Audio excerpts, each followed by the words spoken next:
Hello everyone and welcome back to this amazing channel. आज का जो हमारा वीडियो होने वाला है वो बेहद इंपॉर्टेंट है। Class 10th UPSC, PCS, SSC, railway, कोई भी गवर्नमेंट एग्ज़ाम आप दे रहे हो तो मॉडर्न हिस्ट्री का सबसे ज़्यादा इंपॉर्टेंट टॉपिक यही होने वाला है, जो कि है नेशनलिज्म इन इंडिया। यानी कि 1915 के अंदर जो गांधी का एमरजेंस होता है इंडिया के अंदर, तब से लेकर के क्विट इंडिया मोमेंट तक क्या क्या होता है पूरे इंडिया में, उसके बारे में हम जानेंगे इस सिंगल वीडियो के अंदर। और इसके साथ हम प्रीवियस ईयर क्वेश्चंस का भी एनालिसिस कर लेंगे। तो चलिए बिना किसी फर्दर डिले के इस वीडियो को करते हैं स्टार्ट।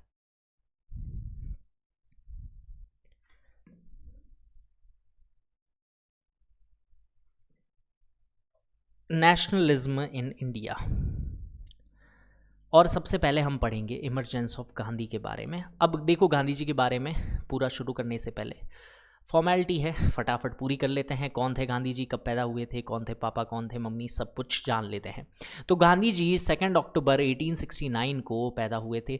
इनकी मदर का नाम था पुतलीबाई गांधी, फादर का नाम था करमचंद गांधी और मोहनदास करमचंद गांधी इनका पूरा नाम था। Gandhi ji set up Natal Indian Congress in South Africa.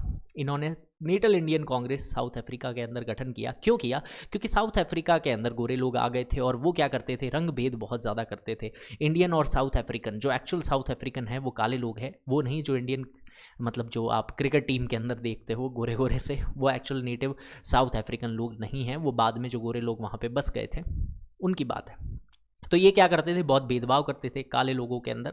तो इन्होंने वहाँ पे एक रेशियल डिस्क्रिमिनेशन के खिलाफ काफ़ी सारे मूवमेंट चलाए। गांधी जी जो है वो सत्याग्रही में ज़्यादा बिलीव करते थे। क्या होता है सत्याग्रह, उसके बारे में हम जानेंगे, ठीक है। तो इन्होंने वहाँ पे इंडियन ओपिनियन न्यूज़पेपर का पब्लिकेशन शुरू किया। फीनिक्स फार्म और टॉल्स्टॉय फार्म का डेवलपमेंट किया। मतलब इन्होंने एक नई टेक्निक निकाली सत्याग्रह के लिए, इन दीज फार्म, ठीक है। ये क्या कहते थे, जो सत्याग्रह के लिए लोग जाएंगे तो उनको रहने का, खाने का, ये सब का कैसे बंदोबस्त किया जाए। तो इन्होंने 2 फॉर्म स्टैब्लिश किया और इनका जो इंस्पिरेशन है उन्होंने लिया था अनटू दिस लास्ट बुक है जॉन रस्किन की, वहाँ से। अब होता क्या है, गांधी जी इंडिया के अंदर आ जाते हैं 9 जनवरी 1915 के तारीख पे। तो 9 जनवरी 1915 को गांधी जी इंडिया वापस आ जाते हैं। इसको प्रवासी दिवस के नाम से भी मनाया जाता है आज भी, ठीक है। 9 जनवरी को प्रवासी दिवस होता है नॉन रेजिडेंट इंडियन के लिए, एनआरआईज के लिए। गांधी जी के पॉलिटिकल गुरु जो है, डायरेक्ट क्वेश्चन पूछा जाता है, वो है गोपाल कृष्ण गोखले, ठीक है। ये मोहम्मद अली जिन्ना के भी थे, ये भी बात आप ध्यान रखें कि मोहम्मद अली जिन्ना और गांधी जी इन दोनों के जो पॉलिटिकल गुरु थे वो थे गोपाल कृष्ण गोखले, ठीक है। अब जैसे ही इंडिया आते हैं, बैक टू बैक 3 मूवमेंट्स चलाते हैं। और वो जो पहला मूवमेंट होता है उसके लिए राजकुमार शुक्ला जी इनवाइट करते हैं गांधी जी को, क्योंकि उनको पता चलता है साउथ अफ्रीका से यहाँ पे आ गए हैं। ये सक्सेसफुल इवेंट रहता है और इसको फर्स्ट सिविल डिसओबीडियंस मूवमेंट के नाम से भी जाना जाता है। किसके अगेंस्ट में होता है, क्यों किया जाता है ये? इसको चंपारण सत्याग्रह को इंडिगो रिवोल्ट के नाम से भी जाना जाता है। This is also known as indigo revolt. Indigo मतलब क्या होता है, नील। उजाला सुप्रीम नाम सुना होगा है ना। तो ये नील की खेती के खिलाफ जो है, नील की खेती के खिलाफ तो नहीं होता, ये 3 कठिया सिस्टम के खिलाफ होता है। और ये 3 कठिया सिस्टम क्या होता है, देखो, अंग्रेज लोगों के जर्मनी के अंदर क्या होता है, सिंथेटिक डाई आ जाती है। सिंथेटिक डाई की कॉस्ट क्या होती है, एक तो कॉस्ट कम होती है, उसके साथ उसका प्रोडक्शन रेट हाई होता है। और मार्केट में इंडिगो की जो नेचुरल इंडिगो जो है, असली जो नील है, उसकी डिमांड भी जो है वो कम हो रही थी। तो अंग्रेज़ क्या करते हैं कि भाई जो अपनी राइवल प्राइसेस है उसको भी मैच करना है, इसलिए उन्होंने फोर्स करना शुरू कर दिया इंडियन फार्मर्स को कि आप अपने ज़मीन के 3/20 पार्ट में इंडिगो उगाओगे ही उगाओगे, नील की खेती करनी ही करनी पड़ेगी, ठीक है। तो अब जो है फार्मर्स, उनको प्रॉब्लम क्या हो रही थी, प्रॉब्लम ये हो रही थी कि जो नील की खेती होती है ना, एक तो ये पानी बहुत ज़्यादा मांगती है, उसके साथ में ये ज़मीन को क्या कर देती है, बंजर कर देती है। इसलिए गांधी जी ने कहा भाई बात तो सही है, चलो करते हैं इसके ऊपर काम। और इनने फर्स्ट सिविल डिसोबीडियंस मूवमेंट को शुरू कर दिया, जिसको इंडिगो रिवोल्ट या चंपारण सत्याग्रह के नाम से जाना जाता है। तो इसके अंदर ये सक्सेसफुल मूवमेंट रहता है और गांधी जी सिंपल इंस्ट्रक्शन देते हैं कि आपको कुछ भी हिंसा नहीं करना है, नॉन वायलेंस का रास्ता अपनाना है। सिर्फ देखो, गांधी जी मास आइडियोलॉजी में बिलीव करते थे। अब ये जो है, ये मास क्या होता है, इसका मतलब क्या है, मांस मच्छी खाना नहीं है। इसका मतलब है कि ज़्यादा से ज़्यादा लोगों को इकट्ठा करना। गांधी जी ये चीज़ में बिलीव करते थे कि नॉन कॉरपोरेशन हमारे फ्रीडम को ला सकता है। क्यों ला सकता है? क्योंकि अंग्रेज़ हमारे भारत में आए कैसे थे? अंग्रेज़ हमारे भारत में आ गए क्योंकि हम ही ने कॉरपोरेट किया, उनको यहाँ पे कंपनी इस्टेब्लिश करने दी, जो जो वो बोलते रहे उनको करना दिया, हमने कॉरपोरेट किया, इसलिए वो यहाँ पे आ करके बस पाए। अगर हम कॉरपोरेट करना छोड़ दे तो 1 साल में ही भाग जाएंगे यहाँ से, कि अगर हम उनकी सारी बात मानना ही बंद कर दे तो उनके पास और कोई चारा ही नहीं रहेगा कि हम यहाँ पे क्यों रहे जहाँ हमारी बात की कोई सुनवाई ही नहीं होती। ठीक है, तो ये जो है ये सक्सेसफुल रिवोल्ट रहता है। इसके जस्ट बाद में उनको अहमदाबाद मील स्ट्राइक के लिए बुलाया जाता है। अनुसुईया साराभाई इनको बुला, वर्कर जो होते हैं वहाँ पे काम करने से मना कर देते हैं और 50% हाइक्स की डिमांड कर, क्योंकि प्लेग नाम की बीमारी आ जाती है, उसकी वजह से बहुत सारी डेथ्स होने लग जाती है और वर्कर्स जो है वो भागने लग जाते हैं। बट कंपनी वाले कहते हैं अगर आप हमारी कंपनी के अंदर काम करोगे, जो मील है ना उसके अंदर काम करोगे, तो आपको 70-80% बोनस मिलेगा, ज़्यादा पैसे मिलेंगे। तो लोग अपनी जान पे खेल के वहाँ पे रुकने को तैयार हो जाता है। अब होता क्या है कि प्लेग तो चला जाता है कुछ सालों के बाद में, बट ये कहते हैं अब हम आपको बोनस नहीं देंगे, अब हम आपको वही सैलरी देंगे जो 5 साल पहले थी, मतलब जितने भी साल पहले थी। ठीक है, तो वर्कर जो है वो चिढ़ जाते हैं कि भाई इतने सालों में इतनी महंगाई भी तो हो गई है ना, तो कम से कम 80% हाइक नहीं, 80% बोनस नहीं तो 50% तो दो। तो गांधी जी ने कहा भाई ना तुम्हारी ना मेरी, 35% पे डील डन करते हैं। और ये भी जो होती है यहाँ पे ये पहली हंगर स्ट्राइक होती है गांधी जी की, यानी भूख हड़ताल के ऊपर जाते हैं। ठीक है, ये सारी की सारी चीज़ मैंने यहाँ पे बता दी। नेक्स्ट जो थर्ड मोमेंट होता है वो होता है खेड़ा सत्याग्रह, जो कि 1918 के अंदर ही किया जाता है। इसमें सरदार वल्लभ भाई पटेल गांधी जी को इनवाइट करते हैं। सरदार का टाइटल जो है बरदौली सत्याग्रह में मिलता है, इनको वुमेन देती है कि आप ही हमारे सरदार हो। पहला जो नॉन कॉरपोरेशन मूवमेंट बनता है वो खेड़ा सत्याग्रह बनता है। ये बात आप याद रख ले, जब भी पूछा जाए व्हाट इज द या which was the first non corporation movement, तो वो होगा खेड़ा सत्याग्रह। ठीक है, ये किसके सपोर्ट में होता है? उन लोगों के सपोर्ट में होता है जो टैक्स पे नहीं कर पाते हैं, क्योंकि फेलियर ऑफ क्रॉप्स, फेमाइन आ जाता है, अकाल पड़ जाता है, क्रॉप्स नहीं बन पाती है। तो अंग्रेज़ कहते हैं नहीं नहीं ये सब बहाना है, हमें तो पूरा का पूरा ही चाहिए टैक्स रेवेन्यू। तो इसके अगेंस्ट में जो है खेड़ा सत्याग्रह ऑर्गेनाइज होता है। अब इसके आगे की बात देखते हैं। इसके आगे जो है रॉलेट सत्याग्रह होता है। 1918 में आपके हो गया खेड़ा, इसके बाद आता है Rowlatt Satyagraha.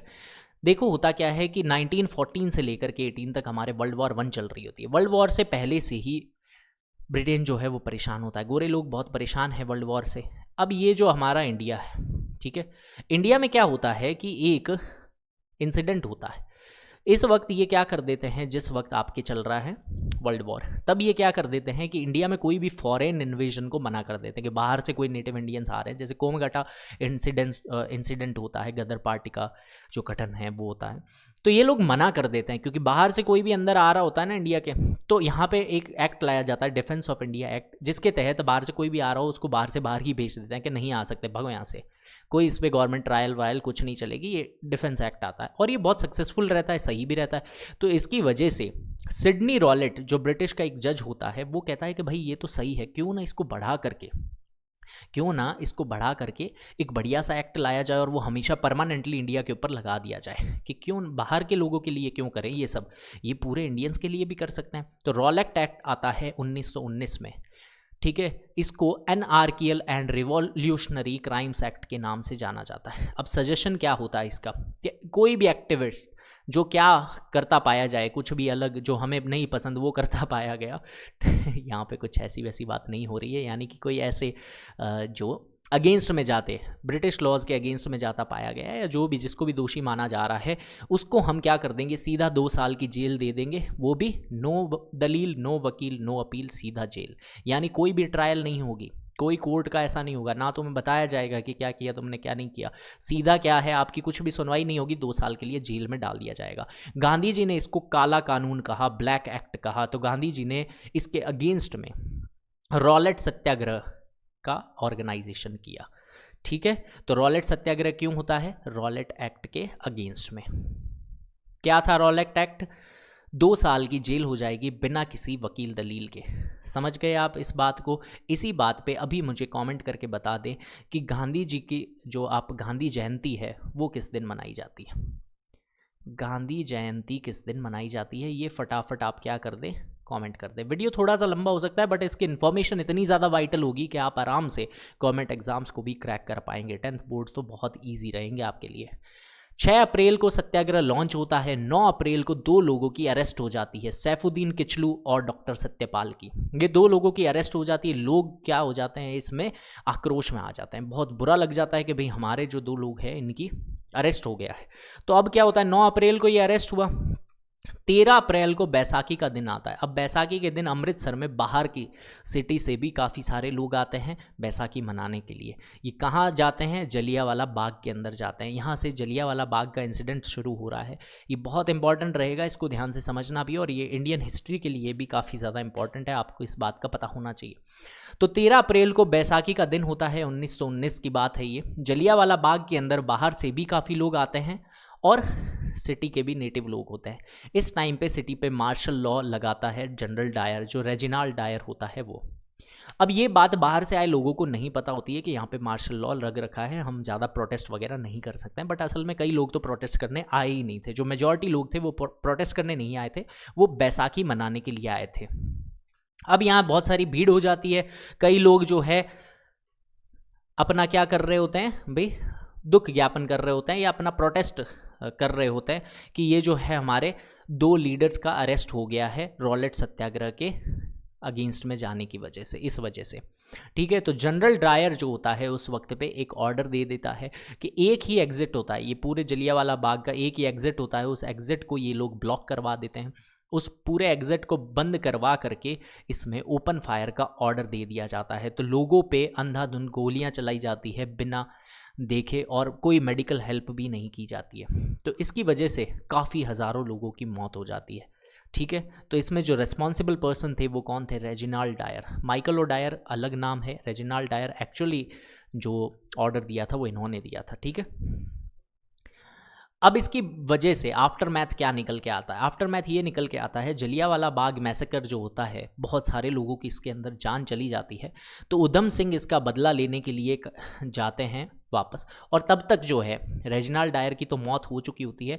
But Michael O'Dwyer नाम का एक आदमी होता है जो इसकी बहुत सराहना करता है कि बहुत बढ़िया काम किया था रेजिनाल्ड डायर ने ये सब करके, इनको तो सबक सिखाना बहुत ज़रूरी था ताकि आगे जा कर के कोई भी ऐसा काम ना कर सके, मतलब अगेंस्ट भी ना जा सके ब्रिटिश लोगों के। तो ऐसी उन्होंने सराहना की थी, और उसका बदला लेने के लिए उधम सिंह ने माइकल ओडायर की हत्या कर देते हैं। क्या नाम लेकर के जाते हैं वो नाम लेकर के जाते हैं राम मोहम्मद सिंह आज़ाद, यानी कि इसमें हिंदू मुस्लिम सिख ईसाई सारे नाम इन्होंने यूज़ किए थे कि सबकी यूनिटी दिखाने के लिए कि इंडिया इससे ना खुश है। ठीक है, अब इसके अगेंस्ट में जो गांधी जी है वो बहुत ज़्यादा गुस्से में आ जाते हैं, बहुत ज़्यादा उदास हो जाते हैं इस चीज़ को लेकर के। तो ये क्या कहते हैं कि अब हमें अंग्रेज़ों का विरोध करना पड़ेगा, अब हम इनके साथ कॉरपोरेट नहीं कर सकते। सबसे पहले ये शुरुआत करते हैं, जो भी अंग्रेज़ों के द्वारा उपाधि दी गई है उसका उसको वापस लौटा करके कि हमें तुम्हारी दी हुई कोई भी चीज़ नहीं चाहिए, हम तुम्हारा समर्थन नहीं करते हैं। तो रविंद्रनाथ टैगोर इस बात को मानते हुए अपनी नाइटहुड की उपाधि जो है वो दी जाती है, वो बहुत विद्वान लोगों को दी जाती है, वो रविंद्रनाथ को मिली हुई थी, वो अपना नाइटहुड का टाइटल जो है वो अबॉलिश कर देते हैं।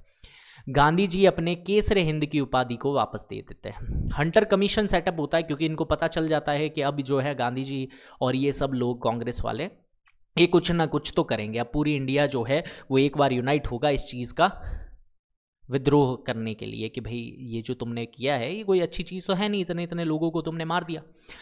तो उनको पता था, इसलिए वो क्या करते थे, देखो अंग्रेज़ बहुत होशियार थे, और हमारे जो है ना सारी की सारे पुराने पूर्वज वो इस चीज़ के अंदर फंसे भी। अंग्रेज़ कैरेट एंड स्टिक अप्रोच का यूज़ करते थे।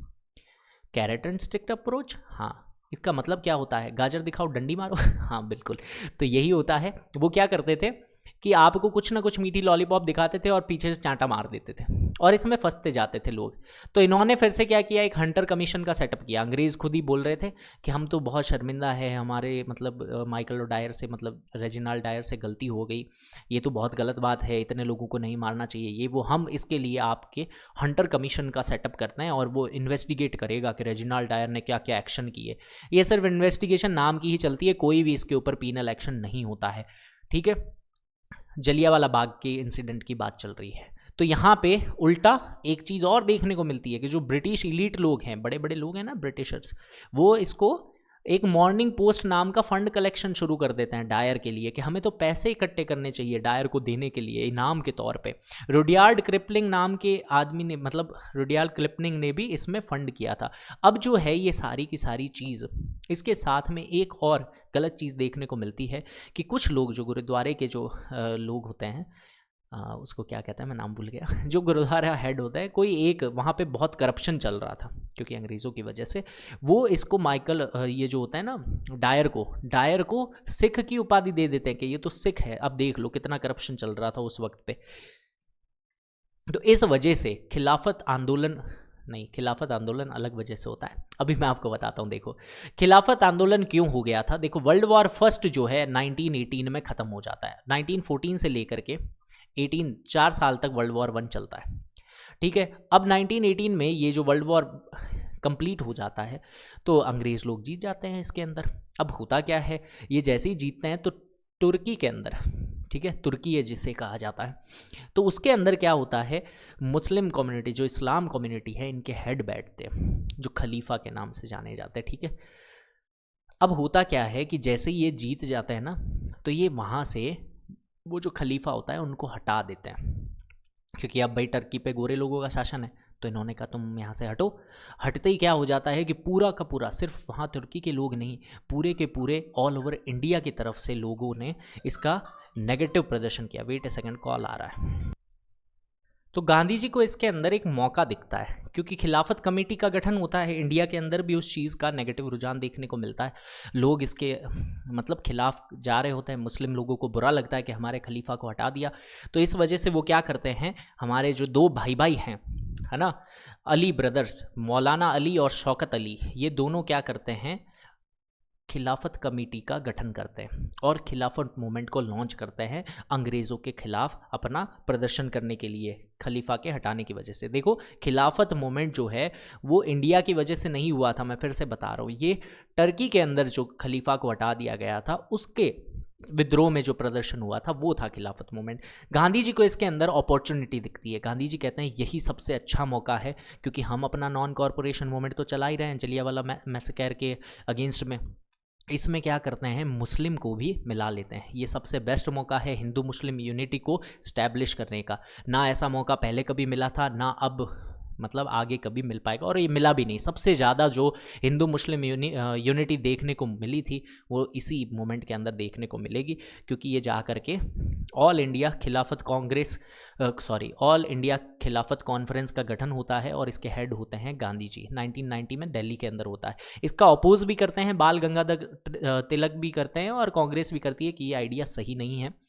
और इस वक्त पे 1920 में कलकत्ता सेशन हेल्ड किया जाता है। नॉन कॉरपोरेशन मूवमेंट को अप्रूवल मिलता है, क्योंकि सारा जो कांग्रेस है, कांग्रेस एक ऑफिशियल कमेटी थी जो कि अंग्रेज़ों के द्वारा ही बनाई गई थी, फिर ये इनके अगेंस्ट चले गए थे क्योंकि एक मौका मिल गया था पॉलिटिकल पार्टी बनाने का, इस वजह से।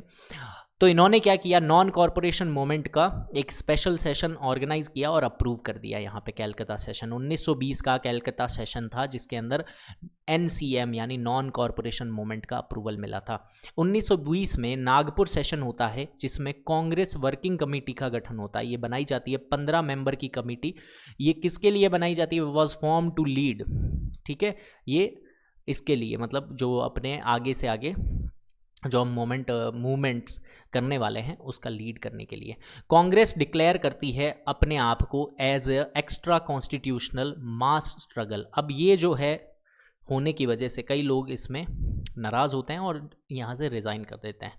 अब यहाँ पे रेजिग्नेशन किसका होता है, एक तो मोहम्मद अली जिन्ना को था कि भाई मुझे तो सेपरेट पाकिस्तान चाहिए, और अगर ये ऐसा नॉन कॉरपोरेशन मूवमेंट और करेंगे तो इसकी वजह से अंग्रेज़ तो भाग जाएंगे और हमारी डिमांड कौन सुनेगा, कोई नहीं सुनेगा। एक बार ये लोग आज़ाद हो गए तब तो हमें अलग नहीं होने देंगे, एक ही देश में रखेंगे। और इसकी एक ही डिमांड थी जिन्ना की, बार बार कूदते रहता था, बीच बीच में आता रहता था कि भाई हमें तो अलग पाकिस्तान चाहिए, अलग बांग्लादेश चाहिए। बांग्लादेश तो वैसे नहीं कह रहा था, ये चाहते थे कि दोनों तरफ से पाकिस्तान ही निकल के आए, ठीक है। फिर बाद में इनके आपस मतभेद की वजह से बांग्लादेश हमसे हेल्प मांगता है और कहता है हमें इनसे अलग करो। एनी बेसेंट जो है वो यहाँ पे अपने रेजिग्नेशन दे देते हैं और बिपिन चंद्र पाल जो है ये रिज़ाइन कर देते हैं। इसके आगे नॉन कॉरपोरेशन मूवमेंट का शुरुआत होती है। इसमें हिंदू और मुस्लिम की यूनिटी देखी जाती है। क्यों देखी जाती है वो मैंने आपको बता दिया कि खिलाफत आंदोलन जो चल रहा था उस वक्त खलीफा के अगेंस्ट के लिए, जो ब्रिटिश के लिए नाराज़ थे मुस्लिम्स, और हिंदू लोग नाराज़ थे क्योंकि जलियांवाला बाग का मैसेकर हुआ था। तो सारे जो धर्म के लोग हैं, हिंदू मुस्लिम यूनिटी सब यहाँ पे देखने को मिलती है। पूरा भारत इसमें एक होकर के आगे आता है। अब यहाँ पे कई बार क्वेश्चन बनता है कि इकोनॉमिक क्या चीज़ें देखने को मिली थी नॉन कॉरपोरेशन मूवमेंट के लिए। तो इकोनॉमिक रिफॉर्म्स जो देखने को मिले थे 1921 में, तिलक स्वराज फंड जो कि बाल गंगाधर तिलक के लिए, मतलब उनको कमेमोरेट करने के लिए एक तिलक स्वराज फंड का गठन किया जाता है। और ये चाहते हैं कि अब हम सब कुछ स्वदेशी बनाएंगे, यानी कि अब हमें ना तो तुम्हारी बाहर की स्कूल्स चाहिए, ना बाहर के हॉस्पिटल चाहिए, बाहर का कुछ भी नहीं चाहिए। हम खुद के स्कूल्स बनाएंगे, खुद के हॉस्पिटल बनाएंगे, मंदिर बनाएंगे, जो हमें चाहिए वो सब स्वदेशी होना चाहिए। तो इसलिए इस वक्त तिलक स्वराज फंड का रिमेम्बरेंस मतलब बनाया जाता है। और इसमें 1 करोड़ रुपए तक का, सॉरी 1 करोड़ नहीं था वो तो इसमें क्या होता है, आपके लोकल जो स्कूल्स वगैरह का गठन करने के लिए एक फंड इस्टेब्लिश किया जाता है। अब बात आती है इसके साथ साथ क्या देखने को मिलता है। नॉन कॉरपोरेशन मूवमेंट एक मास लेवल पे चल रहा था, बट लोकल लेवल पे भी काफ़ी सारे मूवमेंट्स किए जा रहे थे। जैसे एका मूवमेंट हो रहा था उत्तर प्रदेश में, मापिला रिवोल्ट जो मालबार सेक्शन है ना नीचे की तरफ अपने केरला साइड में, वहाँ पे 1921 में मापिला रिवॉल्ट भी देखने को मिला। सिख एजिटेशन था फॉर रिमूवल ऑफ करप्ट महंत। तो जो महंत लोग थे, जैसे मैंने कहा ना कि सिख लोगों में वहाँ पे जो गुरुद्वारा और में क्या चल रहा था, थोड़ा करप्शन चल रहा था। उन्होंने डायर को सिख की उपाधि दे दी थी, इसलिए करप्ट लोगों को हटाने के लिए भी नॉन कॉरपोरेशन मूवमेंट का एक मोटिव रहा था। अब आफ्टर मैथ क्या निकल के आता है, देखो असल में होता क्या है कि ये सारी चीज़ें जब चल रही होती है, ये सब का सब पूरा नॉन कॉरपोरेशन मूवमेंट बहुत अच्छा थ्राइव कर रहा होता है, पूरी इंडिया के लोग यूनाइट हो जाते हैं, बहुत भीड़ देखने को मिलती है और काफ़ी प्रेशर स्टैब्लिश हो जाता है अंग्रेज़ों के ऊपर। तो चौरी चौरा नाम का एक गांव है जो कि गोरखपुर यूपी में है, ठीक है, यूपी साइड में ये कई बार बोला जाता है कि इसको मैप के ऊपर दिखाओ तो उत्तर प्रदेश साइड में गोरखपुर जो है उस एरिया के अंदर एक विलेज है चौरी चौरा। चौरी चौरा नाम का विलेज होता है, वहाँ से कई लोग अपना ये जो है नॉन कॉरपोरेशन मूवमेंट का आगे झंडा लेकर के चल रहे होते हैं। कुछ लोगों के ऊपर क्या हो जाता है, अटैक हो जाता है 4-5 लोगों के ऊपर। अब उसकी नाराज़गी व्यक्त करने के लिए ये वहाँ पे क्या होता है, पुलिस स्टेशन में आग लगा देते हैं और जो एंट्रेंस होता है वो भी बंद कर देते हैं। 2-3 लोग पुलिस वाले बाहर आते हैं उनके ऊपर, तो उनको भी धक्का देके अंदर डाल देते हैं और जला देते हैं। अब इसकी वजह से होता क्या है, 22 पुलिसमैन की डेथ हो जाती है, क्योंकि लोकल प्रोटेस्ट हो रहा होता है वहाँ पे, नॉन कॉरपोरेशन मूवमेंट का लोकल प्रोटेस्ट चल रहा होता है उधर। इसकी वजह से क्या हो जाता है, आग लगा देते हैं वो पुलिस स्टेशन में और यहाँ पे 22 लोगों की हत्या हो जाती है। इतनी सारी हिंसा देखते ही Gandhi ji non corporation movement को विड्रॉ कर लेते हैं, क्योंकि उनका एक ही मोटिव था कि हमें कोई भी वायलेंस नहीं करना है, हमें सिर्फ मास स्ट्रगल करना है, काफ़ी सारे लोगों को हम लेकर के जाएंगे और अपनी बात मनवा लेंगे, ये उनका मोटिव था। पर इतनी ज़्यादा हिंसा देख करके वो इसको वापस ले लेते हैं और जैसे ही ये विड्रॉ करते हैं तो इनको जेल हो जाती है, क्योंकि गवर्नमेंट के अगेंस्ट गए थे, इतना सब कुछ इन्होंने किया ना, भीड़ भाड़। तो गांधी जी जैसे इसको विड्रॉ करते हैं और जेल हो जाते हैं। कांग्रेस वाले भी काफ़ी नाराज़ होते हैं कि भाई ये क्या कर दिया गांधी तुमने, हमारे मतलब अगर ये नहीं लेते नॉन कॉरपोरेशन मूवमेंट को वापस तो शायद आज़ादी काफ़ी पहले मिल जाती। बट उनका मोटिव यही था, एथिकल आदमी थे थोड़े, कह रहे थे कि भाई हमें तो नॉन वायलेंस के थ्रू ही सब कुछ चाहिए। तो इस वजह से ये जो है NCM वापस ले लिया जाता है। अब यहाँ पे कांग्रेस का सेशन होता है बरदौली के अंदर, ठीक है। अब ये ऑफिशियली क्या करते हैं, सस्पेंड करते हैं, भाई कांग्रेस सारा काम ऑफिशियल कर रही है, क्योंकि अंग्रेज़ों को दिखाना भी पड़ता है, वरना वो कांग्रेस को एक ही मिनट में गायब कर देगी। इस वजह से अब क्या होता है, पॉलिटिकल वैक्यूम क्रिएट हो जाता है।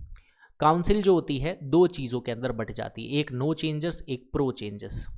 क्यों, क्योंकि देखो कुछ लोग तो ऐसे बन जाते हैं जिनको कोई भी चेंज नहीं चाहिए होता, कह रहे हैं जैसा चल रहा है वो सही चल रहा है, हमें तो सिर्फ क्या है आश्रम बनाओ, स्कूल बनाओ, इनके ऊपर ही ध्यान देना है।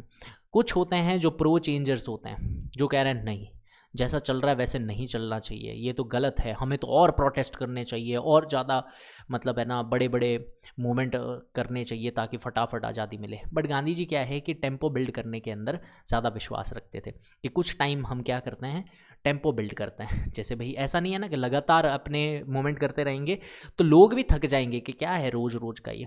तो कुछ दिन ये क्या करते हैं कि टेम्पो बिल्डअप करते हैं, मौका ढूंढते हैं, फिर चौका मारते हैं, इस तरीके से। तो ये दो के अंदर बट जाती है, ठीक है। किस में बटती है? प्रो चेंजर्स और नो चेंजर्स के अंदर। और ये कौन से सेशन में होता है? बरदौली के अंदर। 1922 दिसंबर के अंदर गया सेशन ऑफ कांग्रेस हेल्ड किया जाता है। इसमें प्रो चेंजर्स अपनी खुद की क्या बनाते हैं? पार्टी बनाते हैं। ये जो प्रो चेंजर्स है ये खुद की पार्टी बनाते हैं, ऑल इंडिया खिलाफत स्वराज पार्टी, जिसको स्वराज पार्टी के नाम से भी जाना जाता है। ये मोतीलाल नेहरू और CR दास के द्वारा बनाई गई थी। तो कई बार क्वेश्चन पूछे कि किसने स्वराज पार्टी का गठन किया था, तो वो थे CR दास और मोतीलाल नेहरू। अब आगे जो है इन्होंने क्या किया, देखो इनका एक जो मेजर काम रहा था वो पब्लिक सेफ्टी बिल जो आया था उसको इन्होंने क्या कर दिया था? डिफीट कर दिया था, वापस भेज दिया था। ये इनका एक बड़ा वो क्या कहते हैं अचीवमेंट रहा था। 1924 में बेलगांव सेशन ऑफ कांग्रेस होता है और ये अकेला सेशन है जो गांधी जी प्रिसाइड करते हैं। इसके अंदर वो स्वराज पार्टी को कांग्रेस के अंदर ही एक्सेप्ट कर लेते हैं। ये जो प्रो चेंजर्स है, गांधी जी अपोज करते थे इस आइडिया का कि ऐसा नहीं करना है, हमें लड़ाई झगड़ा वगड़ा जो भी है, और प्रो चेंजर्स नहीं, जैसा चल रहा है वैसे चलते देना है और मौका ढूंढते ढूंढते बीच बीच में रिफॉर्म लाने हैं। बट ये लास्ट में इसको एक्सेप्ट कर लेते हैं। इसके आगे अब आता है सोशलिज्म। ये बहुत छोटा सा टॉपिक होने वाला है बट बहुत इंपॉर्टेंट है। ये मैं स्किप भी कर सकता था 10th के पर्सपेक्टिव से, बट मैं चाहता हूँ कि तुम लोग इसको बहुत अच्छे से पढ़ो, क्योंकि इसके अंदर हमारे बहुत ही अच्छे नौजवानों के बारे में बताया गया है। क्योंकि आज के तुम जो नौजवान हो ना, किसी काम के नहीं हो, और पुराने टाइम के नौजवान को देखो। तो यहाँ पे क्या होता है, सोशलिज्म मतलब क्या होता है, सबसे पहले उसको समझ लेंगे कि ये सोशलिज्म है क्या। सोशलिज्म का मतलब होता है कि सबको इक्वल ट्रीट करना है, सब लोग इक्वल हैं। तभी एक बात इनको समझ आ गई थी कि अगर हम सब लोगों को इक्वल नहीं मानेंगे तो हमारे लिए इंडिपेंडेंस नहीं आएगी। क्योंकि अंग्रेज़ इसी चीज़ का फ़ायदा उठाए हैं कि मुग़ल भारत आ गए थे, हिंदू लोग नाराज़ थे, मराठा लोग नाराज़ थे, अंग्रेज़ों ने उसका फुल फ़ायदा उठाया। कभी अंग्रेज़ों ने मुग़लों की साइड लेकर के हिंदुओं को हराया, कभी हिंदुओं की साइड लेकर के मुग़लों को हराया, ऐसे ऐसे करके लास्ट में खुद ही इस्टेब्लिश हो गए। सोशलिज्म एक ऐसा क्राइटेरिया था कि सब लोग अगर एक हो जाए तो अंग्रेज़ों को घुटने टेकने ही पड़ेंगे। अगर सब लोग क्या हो जाए, एक हो जाए। सब लोग अगर एक हो जाएंगे तो सबको ये है कि हिंदू मुस्लिम का झगड़ा ख़त्म, सब लोग एक ही मोटिव के अगेंस्ट रहेंगे कि हमें तो आज़ादी चाहिए, हमें तो अंग्रेज़ों को भगाना है, बाद में अपनी सुलह करते रहेंगे जो भी है। तो ये सारी चीज़ें लोगों को थोड़ा थोड़ा समझ आने लगी। इस वजह से लोकल एरियाज़ के अंदर इन सारी चीज़ों के लिए काफ़ी सारे रिवोल्ट्स देखने को मिले। तो इसमें सबसे जो इम्पॉर्टेंट चीज़ें हैं वही पढ़ेंगे हम, ज़्यादा मतलब काफ़ी सारी चीज़ें, बट हम जो इम्पॉर्टेंट है वही पढ़ेंगे जो आप लोगों को पता होनी चाहिए। पंजाब यूपी बिहार के अंदर HRA का गठन होता है जिसको कहा जाता है हिंदुस्तान रिपब्लिक एसोसिएशन। 1924 में होता है, कानपुर में बनाया जाता है। राम प्रसाद बिस्मिल, JC चैटर्जी और सचिन सान्याल इसको बनाते हैं। ये लोग काकोरी इंसिडेंट को, काकोरी ट्रेन इंसिडेंट होता है जिसके अंदर एक ट्रेन में आर्मरी का सामान जा रहा होता है, ठीक है, एम्यूनेशन जो होता है ना, गोला बारूद बंदूकें ये सब, तो ये उसमें लूट मचाते हैं, उसको लूटने का रखते हैं। तो काकोरी एक विलेज है लखनऊ के अंदर, 1925 में ये होता है। इसमें अशफाकुल्ला खान, रोशन सिंह, राम प्रसाद बिस्मिल इसको अंजाम देते हैं और ये लास्ट में इनकी मतलब हैंग टिल डेथ, ये पकड़े जाते हैं और इनको मारने का आदेश दिया जाता है, फांसी की सज़ा होती है। इसी HRA को, हिंदुस्तान रिपब्लिक एसोसिएशन को ही आगे जाके ट्रांसफॉर्म किया जाता है HSRA के अंदर, S फॉर सोशलिस्ट, यानी हिंदुस्तान सोशलिस्ट रिपब्लिक एसोसिएशन। 1928 के अंदर after 3 years he Firoz Shah Kotla के अंदर HSRA का गठन होता है। डायरेक्ट क्वेश्चन भी आते हैं इसके ऊपर। ये कौन बनाता है? चंद्रशेखर आज़ाद, भगत सिंह और सुखदेव। भगत सिंह एक और पार्टी भी बनाई थी इससे जस्ट पहले, पार्टी तो क्या ही कहेंगे, 1926 में पंजाब नौजवान भारत सभा। इतना ज़्यादा इंपॉर्टेंट नहीं है बट स्टिल आपको पता होना चाहिए, ठीक है। 1926 में पंजाब नौजवान भारत सभा किसने बनाई थी? भगत सिंह ने बनाई थी। अब ये जो होती है ना अपनी HSRA, इन्होंने 2 बहुत ही बड़े बड़े काम कर दिए। काम क्या, कांड कर दिए थे बड़े बड़े। क्यों किए थे? देखो, लाला लाजपत राय जो है साइमन कमीशन के अगेंस्ट क्या कर रहे थे, नारे लगा रहे थे, मतलब बढ़िया बढ़िया अपने अगेंस्ट में प्रोटेस्ट कर रहे थे, साइमन गो बैक के नारे लगाए जा रहे थे। और वहाँ पे हो जाता है लाठी चार्ज। स्कॉट जो है, स्कॉट इन पे लाठी चार्ज करवा देता है और लाला लाजपत राय की क्या हो जाती है, वहाँ पे डेथ हो जाती है। इसकी वजह से नाराज़ हो जाते हैं HSRA के लोग। तो ठीक है, भगत सिंह और इसका बदला लेने के लिए क्या करते हैं, भगत सिंह, सुखदेव और राजगुरु जाते हैं और सॉन्डर्स की हत्या कर देते हैं, क्योंकि उनको स्कॉट और सॉन्डर्स में पता नहीं चलता है कि कौन स्कॉट है कौन सॉन्डर, तो गलती से सॉन्डर्स की हत्या हो जाती है इंस्टेड ऑफ स्कॉट। ठीक है, ये होता है लाहौर, इसको लाहौर कॉन्स्पिरेसी केस के नाम से भी जाना जाता है। To avenge the death of Lala Lajpat Rai, यानी कि लाला लाजपत राय की मौत का जो बदला लेने के लिए ये जाते हैं। गलती से क्या कर देते हैं, सॉन्डर्स की हत्या हो जाती है, पर मारना किसको चाहते थे, स्कॉट को। भगत सिंह और बटुकेश्वर दत्त 1929 के अंदर ये क्या करते हैं, सेंट्रल लेजिस्लेटिव असेंबली के अंदर जाते हैं और बॉम्ब गिराते हैं, बम फोड़ाते हैं। मुझे बताओ कि सेंट्रल लेजिस्लेटिव असेंबली के अंदर कौन से नारे लगाए गए थे, आप मुझे बताएंगे कौन सा स्लोगन जो है उसके नारे लगाए गए थे, ये मुझे कमेंट करके बताएंगे। और ये आपको ज़रूर पता होगा, भगत सिंह बहुत फेमस है इस नारे के लिए, हालांकि ये नारा इनका नहीं था बट इन्होंने यहाँ पे लगाए थे। अब इसका रीज़न क्या था, एक पब्लिक सेफ्टी बिल आया था, उसके अगेंस्ट इन लोगों ने क्या किया था, ये प्रदर्शन किया था। और मैंने अभी बताया भी था, पब्लिक सेफ्टी बिल का जो अपोजिशन है वो किसने करवा दिया था, स्वराज पार्टी ने। पर्पज़ क्या था, इन्होंने बोला भी लास्ट में जब इनको फांसी की सज़ा होगी तो अपने बयान में, टेस्टिमोनियल में ये चीज़ बोली थी कि मेरा इसमें कोई भी मारने का सेंस नहीं था कि किसी को मैं मार दूँ बम बम गिरा के, ऐसा हमारा कोई मोटिव नहीं था। हमारा सिर्फ ये था कि जो बहरे लोग हो गए हैं उनको हमारी आवाज़ सुनाने का ये मोटिव था। यानी एक ऐसा बॉम्ब फेंका गया था जिससे किसी की मौत ना हो, बस एक हंगामा खड़ा हो और उनको पता चले कि लोग इसका अपोज कर रहे हैं। 23 मार्च जो है हमारे पूरे इतिहास के अंदर बहुत ही एक काला दिन माना जाता है। इस दिन ये शहीद हो गए थे, इसलिए इसको शहीद दिवस के नाम से जाना जाता है। 1929 में चंद्रशेखर आज़ाद जो है इरविन को मारने की कोशिश करते हैं, बट वो फेल हो जाते हैं और इनको पता चल जाता है कि अब अंग्रेज़ इन्हें मारने आएंगे। बट चंद्रशेखर ने अपना नाम आज़ाद रख रखा था और वो हमेशा चाहते थे कि वो आज़ाद ही रहे, कभी भी इनके गुलामी में ना आए। तो इनको पता था कि ये लोग मुझे फांसी की सज़ा सुनाएंगे, मेरे पीछे आएंगे, तो इन्होंने खुद से ही सुसाइड कर लिया कि मैं हमेशा आज़ाद ही मौत मरना चाहता हूँ, इस वजह से। तो ये हमारे बहुत ही ज़्यादा मतलब महत्वपूर्ण शहीद है जिनके बारे में आपकी बुक स्किप कर देती है। मैं चाहता था कि इनके बारे में आप जानो, इसलिए ये वीडियो भी यहाँ से स्किप ना करें। यहाँ तक अगर आप बने हुए हो तो बहुत ही अच्छी बात है, very good, congratulations to you, बहुत अच्छे स्टूडेंट्स हैं आप। ऐसे ही लोकल एरियाज़ के अंदर बंगाल के अंदर 1930 में चिटगोंग आर्मरी रेड होती है और इसको सूर्य सेन लीड कर रहे होते हैं, जिनको मास्टर दा के नाम से जाना जाता है। ये आर्मरी रेड है, यहाँ पे ये जो है ये सारे लोग देखिए आर्मरी रेड को परफॉर्म कर रहे हैं। इसमें वुमेन पार्टिसिपेंट्स भी देखने को मिलती है, प्रीतिलता वड्डेदार, कल्पना दत्ता, सुनीति चंदेरी और बीना दास जैसी, तो ये भी आपको जानना चाहिए। नेक्स्ट, अब आता है साइमन कमीशन। साइमन कमीशन ऐसा क्या था कि सब लोग इसको वापस भेज रहे थे, ऐसा क्या बोल दिया था साइमन ने, तो उसके बारे में हम जानेंगे। देखो, गवर्नमेंट ऑफ इंडिया एक्ट जो 1919 में आया था, मॉन्टेग-चेलफॉर्म्ड रिफॉर्म के नाम से इसको जाना जाता था, उसमें ये लिखा हुआ था कि 10 साल के बाद हम एक कमीशन सेटअप करेंगे। बट अंग्रेज़ों को बहुत जल्दी थी, अंग्रेज़ों को बहुत जल्दी थी कि भाई फटाफट इनसे सारा काम करवा लेते हैं। तो उन्होंने 8 साल के बाद ही 1927 में ही Simon commission under the chairmanship of John Simon, इसलिए इसका नाम साइमन कमीशन पड़ा है क्योंकि जॉन साइमन की चेयरमैनशिप के अंडर में आया था। उस वक्त पीएम कौन था ब्रिटेन का, स्टैनली बैल्डविन। साइमन कमीशन जो है 1928 में भारत आता है, 27 में इसको बनाया जाता है, 28 में ये भारत आता है। इसके आते ही अगेंस्ट में रिवॉल्ट होने शुरू हो जाता है। आते ही क्या हो जाता है, लोग इस पर नाराज़गी प्रदर्शन करने लग जाते हैं। अब ऐसा क्यों हो रहा है, क्यों इतने नाराज़ थे लोग? क्योंकि देखो, अंग्रेज़ क्या कर रहे थे, मीठी मीठी लॉलीपॉप्स दे रहे थे कि हम तो आपके साथ हैं, हम क्या कर रहे हैं, हम तो चाहते हैं कि आप लोग एक मत रहो, आपके अंदर यूनिटी रहे, आपके अंदर बहुत ही भाईचारा बने, हर किसी के लिए हम अच्छा अच्छा काम करें, ये वो।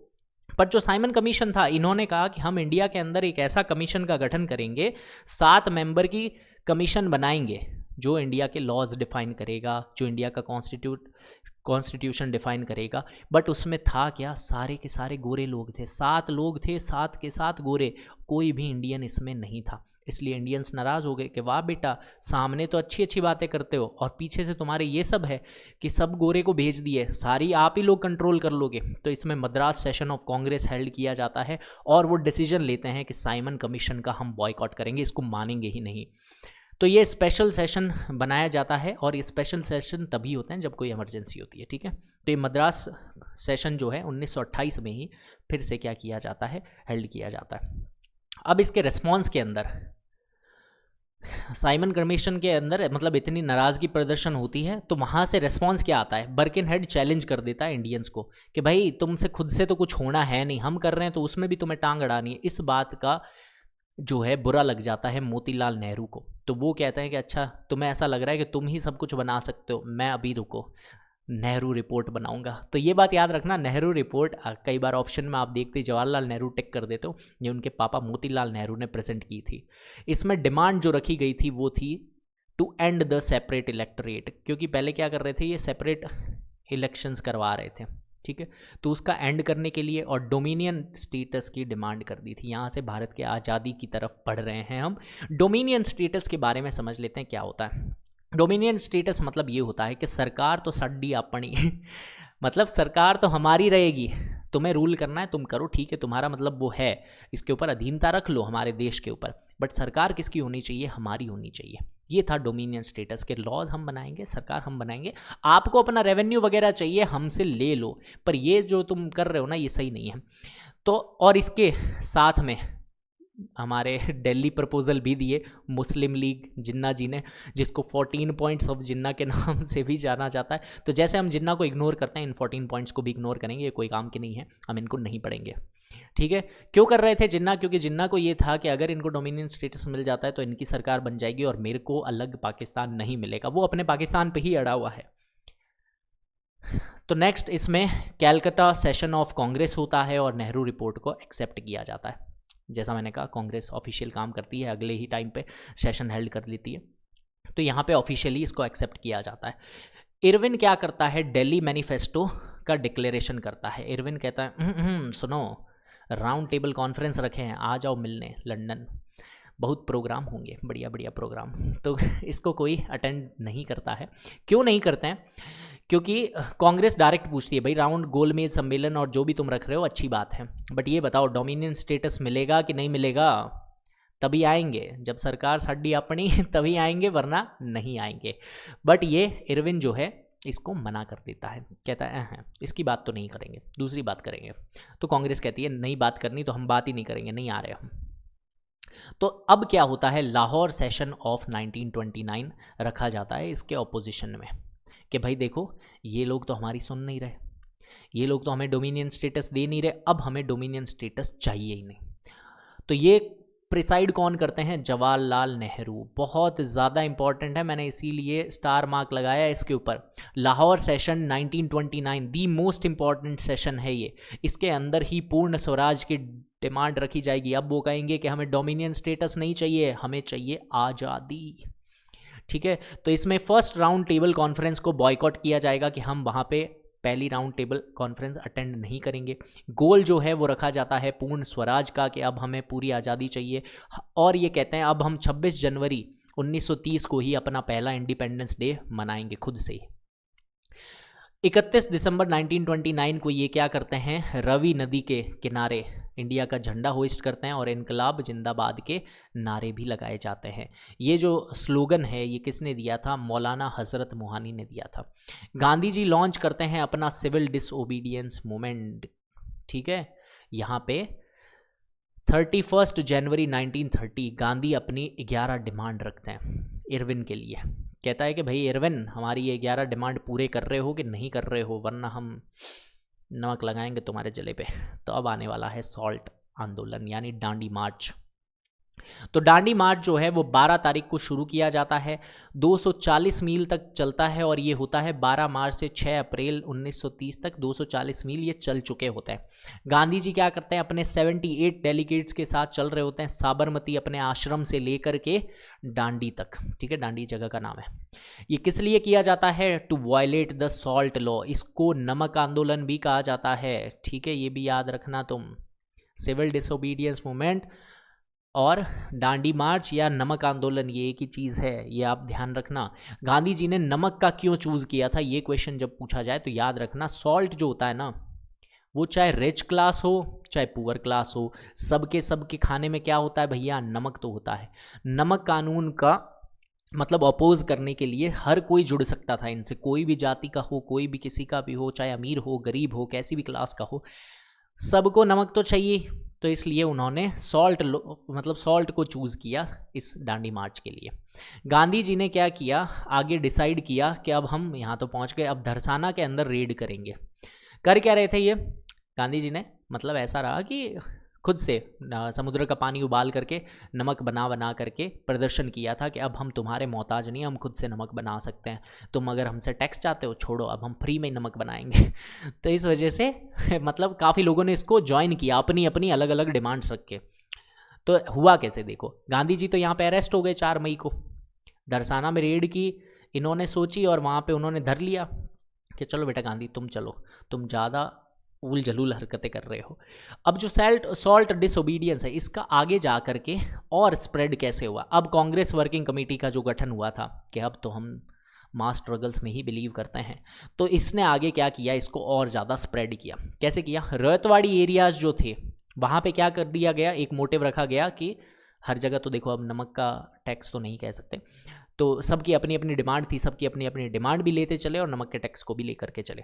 अब इन्होंने यहाँ पे डिमांड जो थी रयतवाड़ी एरियाज़ के अंदर कि हम अब रेवेन्यू जो है उसका नॉन पेमेंट रखेंगे, कि भाई रेवेन्यू तुम्हें नहीं देंगे। ज़मींदारी एरिया के अंदर चौकीदार टैक्स लगता था, उन्होंने कहा वो भी हम नहीं देंगे। सेंट्रल प्रोविंसेस जो है, केंद्र जो एरिया है, वहाँ पे डिफाइंस ऑफ फॉरेस्ट लॉज, जो फॉरेस्ट लॉज आए थे उसका हमने क्या कर दिया, मतलब वहाँ पे वो उससे मानने से मना कर दिया था, और इस तरीके से ये स्प्रेड हो गया all over the world.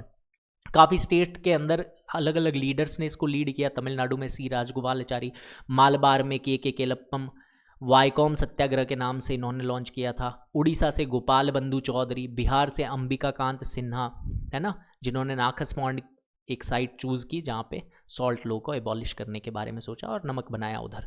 Peshawar में खान अब्दुल गफ़ार खान, इसको याद रखना है, इनको फ्रंटियर गांधी के नाम से जाना जाता है, लिखा भी है मैंने इधर, ठीक है। फ्रंटियर गांधी, सीमांत गांधी के नाम से जाना जाता है, और इनको बादशाह खान के नाम से जाना जाता है। इन्होंने अपना फेमस रेड शर्ट मूवमेंट चलाया था, लाल कुर्ती आंदोलन, और ये फाउंडर किसके हैं, खुदाई खिदमतकार कम्युनिटी के। धरसाना के अंदर सरोजनी नायडू ने किया था, क्योंकि गांधी जी तो रेड करते ही धरे गए वहाँ पे, है ना, धरसाना में धर लिया उनको। मणिपुर और नागालैंड के अंदर, ओह कैसा नाम है ये चलो, इसके बाद क्या होता है कि ये फैलता जा रहा है पूरे इंडिया के अंदर, और गांधी जी जेल के अंदर है। इरविन आता है कि अरे भैया हमसे गलती हो गई है, इतनी बड़ी सज़ा दे रहे हो, पूरा इंडिया आ गया है मेरे पीछे, बाहर ब्रिटिश से लोग हमारी और परेशान कर रहे हैं, वहाँ से लोग रानी कह रही है तुमसे संभलता तो है नहीं है इरविन। तो गांधी क्या करता है, मतलब गांधी नहीं, इरविन क्या करता है, इरविन अपने कुछ ना कुछ चीज़ें प्रस्ताव लेकर के जाता है।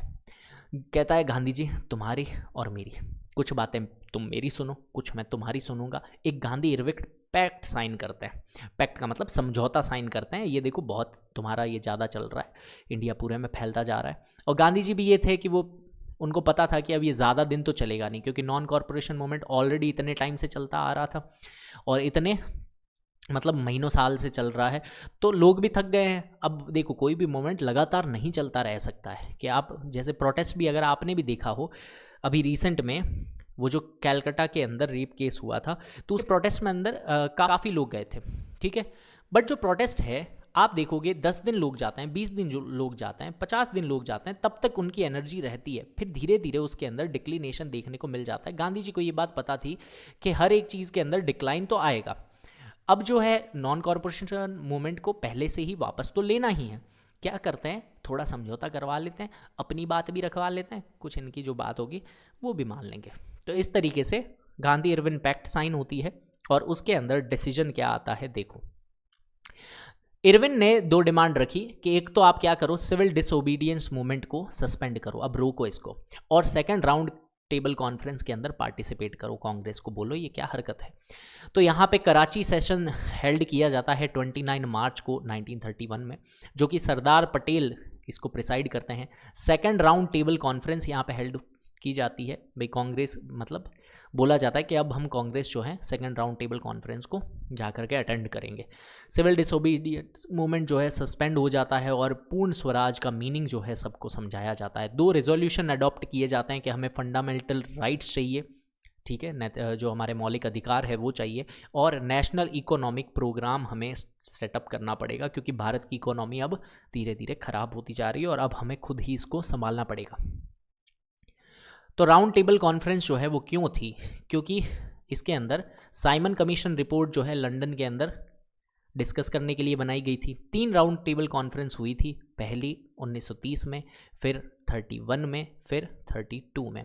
अकेली राउंड टेबल कॉन्फ्रेंस जिसमें गांधी जी और कांग्रेस ने पार्टिसिपेट किया था वो थी 1931 की राउंड टेबल कॉन्फ्रेंस, जो कि सेकंड राउंड टेबल कॉन्फ्रेंस थी। कभी पूछा जाए कि तीनों राउंड टेबल कॉन्फ्रेंस किसने अटेंड की थी, तो वो की थी BR अम्बेडकर ने। क्या मेरी बात आप समझ गए हैं? Very good. अब मुझे एक चीज़ और बता दें, अम्बेडकर जयंती कब आती है? अम्बेडकर जयंती कब आती है? फटाफट कमेंट करके बता दें। और एक और चीज़ अम्बेडकर जी को किसका फादर माना जाता है? फादर ऑफ, किसका फादर माना जाता है, ये भी आप कमेंट करके मुझे बता दें। अब जो है क्विट इंडिया मूवमेंट, यानी अब एंडिंग पे हैं हम वीडियो के।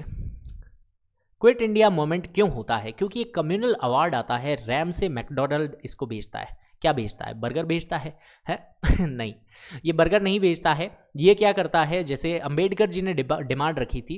अंबेडकर जी आपको पता ही होगा, दलित लोग, डिप्रेस्ड क्लासेस, जो हमारी लो क्लासेस उस वक्त के दौरान मानी जाती थी, अनटचेबिलिटी, इन सब के विरोध में थे।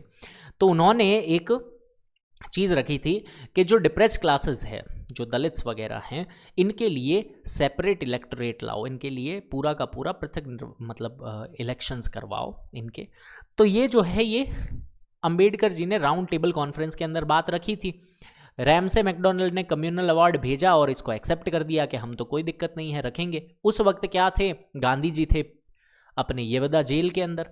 अब उनको ये बात पता चलती है तो वो हो जाते हैं नाराज़ कि ये तो बहुत ही गलत हो गया। मैं तो चाहता हूँ कि पूरा का पूरा इंडिया यूनाइट हो करके एक साथ क्विट इंडिया मूवमेंट का मतलब आगे जा कर के, उनको दिमाग में था ही कि अब जो है टेम्पो बिल्ड हो रहा है, क्योंकि क्या है, वर्ल्ड वॉर 2 शुरू हो रही थी। वर्ल्ड वॉर 2 शुरू हो रही है। गांधी जी को था कि अब मौका मिलेगा, अब मौका मिलेगा तो पूरे इंडिया को मैं एक करके क्विट इंडिया मूवमेंट लॉन्च कर दूंगा। बट ऐसे अगर हम इंडिया को तोड़ता जाएंगे, बीच बीच में इंसानों को तोड़ता जाएंगे, क्योंकि मुस्लिम लीग वो जिन्ना अलग ही लगा हुआ है, पाकिस्तान पाकिस्तान तो वो अलग ही पड़े हैं पहले से। हिंदू लोगों के अंदर ये है, सिख लोगों के अंदर ये है, और ये बीच में ये ऐसा कर देंगे कि दलित को हम अलग ही पृथक अलग दे रहे हैं इलेक्शंस। तो उसकी वजह से क्या होगा, दलित्स को अपने राइट्स तो मिल जाएंगे बट लोग उन्हें अलग ही देखेंगे हमेशा के, तो अलग लोग हैं, इनका तो अलग ही इलेक्शन चलता है सब कुछ। तो इसका जैसे ही भनक पड़ी गांधी जी को, वो फास्ट अनटू डेथ के अंदर चले गए, येवदा जेल पूना के अंदर ही। ठीक है, तो गांधी जी ने क्या किया कि अब मैं तब तक खाना नहीं खाऊंगा जब तक कम्युनल अवार्ड वापस नहीं लिया जाए। ये बात अंबेडकर जी को पसंद नहीं आई। अंबेडकर जी ने कहा, एक तो मैं इतने टाइम से मेहनत कर रहा हूँ दलितों के लिए, फाइनली कुछ अच्छा हो रहा है, तो इनको प्रॉब्लम आ गई। तो ये जाते हैं गांधी जी से मिलने येवदा जेल पूना के अंदर, जहाँ पे पूना पैक्ट साइन होती है। बहुत इंपॉर्टेंट पॉइंट है ये पूना पैक्ट। येवदा जेल पूना के अंदर ये साइन होती है 1932 के अंदर। बहुत अच्छे से इसको याद कर लेना है। किस किस के बीच में होती है? अंबेडकर जी और गांधी जी के बीच में। और ये मदन मोहन मालवीय क्यों लिखा है सर? क्योंकि देखो गांधी जी जेल के अंदर थे, ऑफिशियली जो साइन किया जाता है वो मदन मोहन मालवीय रिप्रेजेंट करते हैं गांधी जी को। ठीक है, अब इसके अंदर होता क्या है, अंबेडकर जी कहते हैं ठीक है भाई तुम्हारी बात सही है कि क्विट इंडिया मूवमेंट ये वो, तो अब एक चीज़ ज़रूर करना कि अगर तुम इलेक्ट्रोरेट सेपरेट नहीं कर रहे हो तो रिजर्वेशन की सीट ज़रूर बढ़ाओ इनके लिए, क्योंकि इनके साथ बहुत बुरा हो रहा है। तो गांधी जी कहते हैं ठीक है, हम क्या करेंगे, इनकी सीट्स जो है बढ़ाएंगे। ठीक है, तो अब जो होता है, ब्रिटिशर्स क्या करते हैं, कम्युनल अवार्ड को लेते हैं और रिजर्वेशन जो होती है, नंबर ऑफ रिजर्वेशन सीट, वो बढ़ा दी जाती है डिप्रेस क्लासेस के लिए। गांधी जी को ये बात पता चलती है कि डिप्रेस क्लासेस जो है, लो लेवल के लोग इनको ज़्यादा ऐसा लो समझ रहे हैं, इसलिए वो इनको हरिजन का नाम देते हैं। गांधी जी कहते हैं ये हरि के जन है, जो कि जो हमारे BR अम्बेडकर होते हैं उनको ये बात बिल्कुल पसंद नहीं आती है। क्यों? क्योंकि वो कहते हैं कि सिर्फ हरिजन बोलने से हरि के जन नहीं हो जाते, कुछ किया भी करो। तो इन्होंने हरिजन नाम की वीकली पत्रिका भी निकाली। ठीक है, गांधी जी ने पेपर जो है न्यूज़पेपर वीकली हरिजन नाम की पत्रिका निकाली। All India anti untouchability league setup की कि ये भेदभाव जो हो रहे थे अनटचेबिलिटी के, उसके लिए हरिजन सेवक संघ बनाया 1932 में। ये सारी चीज़ें की क्योंकि पूना पैक्ट के अंदर ये चीज़ें हमारे अंबेडकर जी ने मांगी थी। ठीक है, 1935 के अंदर क्या होता है, गवर्नमेंट ऑफ इंडिया एक्ट आता है। अब यहाँ से इलेक्शन वगैरह का प्रावधान देखने को मिल जाता है, क्योंकि वो इलेक्शन वगैरह का सेटअप हो गया था। अब it abolished the dyarchy at provinces, के द्विसदनीय जो मंडल थे प्रोविंसेस के अंदर उसको हटा दिया। डायरकी का सॉरी द्विसदनीय मंडल नहीं था ये, डायरकी जो है वो ये थी यूनिटरी और जो फेडरल प्रोविंसेस होते हैं ये सब, ये आपको इतना देखने की ज़रूरत नहीं है, ठीक है। ये डायरकी क्या करता है, प्रोविंसेस से हटा करके सेंटर में लेकर के आ जाता है। जो हमारे 1909 के अंदर जो एक्ट था इसका ये क्या रहता है, उल्टा रहता है मॉर्लेमेंटो रिफॉर्म का। तो ये डायरकी कहाँ लेकर के आता है, सेंटर के अंदर। 6/11 प्रोविंसेस के अंदर बाई कैमरल लेजिस्लेचर, ये होता है द्विसदनीय विधानमंडल। ऑल इंडिया फेडरेशन का भी ये कहता है, बट ये इफेक्ट में नहीं आ पाती है, तो इतना देखने की ज़रूरत नहीं है। अब होते हैं इलेक्शंस। इलेक्शंस होते ही 1161 सीट्स पे इलेक्शन होते हैं और कांग्रेस जो है वो संपूर्ण बहुमत से जीत जाती है, 716 सीट्स इनको मिलती है। नेक्स्ट, अब क्या होता है, 1939 में ही वर्ल्ड वॉर 2 आ जाता है। वर्ल्ड वॉर 2 आ जाता है, इसके अंदर दो पावर्स होती है, अलाइड और एक्सिस पावर्स। अलाइड पावर में कौन कौन होता है, ब्रिटेन होता है, यूएसए होता है, यूएसएसआर होता है। एक्सिस में कौन है, जर्मनी, इटली और जापान। ये जो होता है ये मौका होता है बहुत ही बढ़िया इंडियंस के लिए कि अब हम क्या कर सकते हैं, क्योंकि देखो जापान जो है ना, जापान इंडिया के बिल्कुल पास में है। ये जो इंडिया है जापान यहीं पे ही है। अब जापान इंडिया के पास में है तो ये क्या करेगा, इंडिया पे अटैक करेगा। इंडिया पे अटैक करेगा तो यहाँ पे इंडियन आर्मी की ज़रूरत पड़ेगी, किसको, ब्रिटिशर्स को। तो इनको एक बात समझ आ गई कि ये हमारे लिए मौका है हमारी बात मनवाने का। तो होता क्या है, कांग्रेस जो है, लिन लिथगो उस वक्त वाइसरॉय होता है, उनको ऑफर देता है कि हमारी कॉन्स्टिट्यूएंट असेंबली चाहिए हमें, कि हम क्या करेंगे, खुद का संविधान बनाएंगे, खुद के लॉज बनाएंगे, खुद की कंट्री बनाएंगे। Demand for responsible government, demand रखते हैं रिस्पॉन्सिबल गवर्नमेंट की। 1939 के अंदर अक्टूबर जो है रिज़ाइन कर देती। अब ये कांग्रेस जो है क्यों रिज़ाइन कर देती है सबकी, क्योंकि ये जो लिन लिथगो है ये मानने से मना कर देता है, ये दोनों चीज़ें। ये मानने से मना करते ही कांग्रेस जो है, और उसके साथ में एक और चीज़ भी होती है, देखो जैसे ही वर्ल्ड वॉर 2 बिगन होती है ना, तो ये जो होता है ना गोरे लोग, ये पहले ही जर्मनी को क्या कह देते हैं, ये जो एक्सिस पावर्स को, कि इंडिया तो हमारे साथ ही लड़ेगा बिना इंडिया से पूछे ही। तो बिना इंडिया से पूछे, अब इंडिया वाले उससे नाराज़ हो जाते कि हमें क्यों वर्ल्ड वॉर में घसीट रहे हो, हमसे पूछा तक नहीं। क्योंकि अगर हमसे, उनको पता था कि अगर इंडियन से पूछेंगे तो ये अपनी डिमांड रखेंगे, पहले ही बोल के आ गए वहाँ पे। तो इससे नाराज़ होकर के सारे इंडिया के जितने भी अपने वो थे ना इंडियंस, कांग्रेस वाले, तो ये रिज़ाइन कर देते हैं अपने अपने ऑफिस से। अब इसका रीज़न आप समझ गए कि इंडियंस को इन्वॉल्व कर लिया गया था वर्ल्ड वॉर 2 के अंदर बिना उनके कंसेंट के। अब 1940 में अगस्त ऑफर आता है मनाने के लिए। इसमें क्या होता है, डोमिनियन स्टेटस कहा जाता है, बट हमें डोमिनियन स्टेटस मतलब डोमिनियन स्टेटस की मांग को स्वीकार नहीं किया जाता है। In response to this individual satyagraha launch किया जाता है गांधी जी के द्वारा। पहले ये किसको भेजते हैं, अपने डिसाइपल विनोबा भावे को। गांधी जी के डिसाइपल कौन थे, विनोबा भावे। ये सबसे पहले भेजते हैं, कई देर तक ये मतलब कई दूर तक ये चलता है, मतलब दिल्ली तक का वो रहता है, चलो दिल्ली वाला इसके अंदर। तो विनोबा भावे को भेजते हैं और कुछ टाइम के बाद में ये जब अरेस्ट हो जाते हैं तो सेकंड किसको भेजते हैं, जवाहरलाल नेहरू को। 1942 में क्रिप्स मिशन भारत आता है बाय स्टैफोर्ड क्रिप्स। इसके अंदर डोमिनियन स्टेटस की मांग जो है वो फिर से हमें नहीं चाहिए, अब पूर्ण स्वराज का गोल हमें चल रहा है। तो अब क्या होता है, 1942 के अंदर Congress working committee Wardha district Maharashtra के अंदर मिलती है, रेजोल्यूशन लेती है कि अब हमें क्विट इंडिया रेजोल्यूशन यानी भारत छोड़ो आंदोलन ही करना पड़ेगा, अब हमें भारत में अंग्रेज़ नहीं चाहिए। तो क्विट इंडिया मूवमेंट का जो है एक्चुअल स्टार्टिंग होती है 1942 के अंदर। किसके रिस्पॉन्स में होती है, क्रिप्स मिशन के अंदर, मतलब क्रिप्स मिशन के ऑपोजिशन के अंदर क्या होता है, क्विट इंडिया मूवमेंट यानी भारत छोड़ो आंदोलन शुरू होता है। इसके अंदर जो फेमस डू और डाई स्लोगन जो है महात्मा गांधी का, करो या मरो का नारा दिया जाता है। इसका सपोर्ट कौन नहीं करता है, मुस्लिम लीग नहीं करती है, फॉर द ऑब्वियस रीज़न उनको पाकिस्तान चाहिए, और उनको पता था कि अगर अंग्रेज़ छोड़ गए तो मेरा पाकिस्तान कब मिलेगा। क्विट इंडिया मूवमेंट को गांधी जी जो है फर्स्ट डे ही लॉन्च तो कर देते हैं, पहले ही दिन सारे जो मेजर लीडर्स होते हैं ना सबका अरेस्ट हो जाता है, सबको अरेस्ट करके काले कमरे में ले जाते हैं। ये लोग कहाँ ले गए किसी को नहीं पता। तो ये क्या बन जाता है, एक लीडरलेस मूवमेंट बन जाता है। अगर आपसे पूछा जाए कि क्विट इंडिया मूवमेंट का एक्चुअल लीडरशिप कौन कर रहे थे, तो कोई नहीं कर रहा था बाद में, क्योंकि पहले ही दिन सब मेजर लोगों की अरेस्ट हो जाती है। अंग्रेज़ों को था कि पहले से हम वर्ल्ड वॉर से परेशान हैं, अब हम इसमें और ज़्यादा परेशानी नहीं चाहते हैं, तो वो इन सब लीडर्स को अरेस्ट कर लेते हैं, ये सोच के कि ये जो मोमेंट है वो सप्रेस हो जाएगा, यानी पहले ही दब जाएगा। बट जनता में और आक्रोश आ जाता है इस चीज़ को लेकर के, और पूरे इंडिया के अंदर ये मोमेंट वाइडली फैल जाता है, जब तक अंग्रेज़ों को घुटने ना टेकने पड़े तब तक। इसके आगे और भी चीज़ें होती है, आईएनए का गठन होता है ना, इंडियन नेशनल आर्मी जो है, सुभाष चंद्र बोस इसको लीड करते हैं, और काफ़ी चीज़ें होती है। फिर अपने पाकिस्तान वाला जो प्रॉब्लम है वो भी आएगी, क्योंकि जिन्ना को पता चल जाता है कि अब हमारी बात नहीं मानी जाएगी, तो वो अननेसेसरी ऑर्डर्स दे देता है कि जितने भी हिंदू लोग दिखे उनको मारना शुरू कर दो। तो बहुत ज़्यादा मार काट मच जाती है। तो अंग्रेज़ जो होता है 1948 में हमें आज़ादी का बिल देने वाले थे, बट वो 1947 में ही पास हो जाता है। तो इस तरीके से भारत आज़ाद होता है क्विट इंडिया मूवमेंट के बाद में।